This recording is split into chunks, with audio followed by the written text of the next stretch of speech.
ఏడుకొండలవాడ వెంకటరమణ గోవింద గోవింద. ఇది fifth time నేను స్వర్ణగిరి రావడం. ఎలాగో తిరుపతి వెళ్ళే అదృష్టం ఇంతలో వచ్చేలా లేదు అని చెప్పి నేను స్వర్ణగిరి వెళ్ళి వెంకటేశ్వర స్వామి దర్శనం చేసుకున్నాను. ఎక్కడైనా దేవుడే. మన ఇంట్లో పూజ గదిలో ఉన్న వెంకటేశ్వర స్వామి దేవుడే, బయట గుళ్ళో ఉన్న దేవుడే. ఎక్కడున్నా ఆయన బ్లెస్సింగ్స్ తీసుకోవచ్చు. అందరూ హ్యాపీగా ఉంటేనో టెంపుల్కి వెళ్తారో, లేకపోతే సాడ్గా ఉంటేనే టెంపుల్కి వెళ్తారేమో. నేను హ్యాపీగా ఉన్నా సాడ్గా ఉన్నా నేను ఫస్ట్ ప్రిఫర్ చేసేది టెంపుల్సే.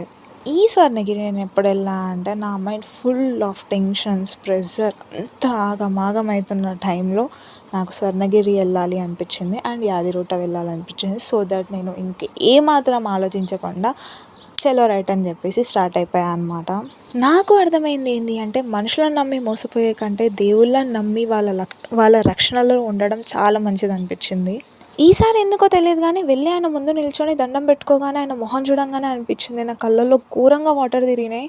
నా హార్ట్ ఫుల్ ఆఫ్ హెవీ అయిపోయింది అనమాట. అప్పుడు అనుకున్నా అసలు ఎంత మైండ్ ప్రెషర్లో ఉన్నా నేను అని చెప్పేసి అప్పుడు అర్థమైంది. లిటరలీ ఆయనను చూసి ఆయన దర్శనం చేసుకొని బయటికి వచ్చిన తర్వాత నా హార్ట్ ఫుల్ కామ్ అయిపోయింది, నా మైండ్ ఫుల్ రిలాక్స్ అయిపోయింది.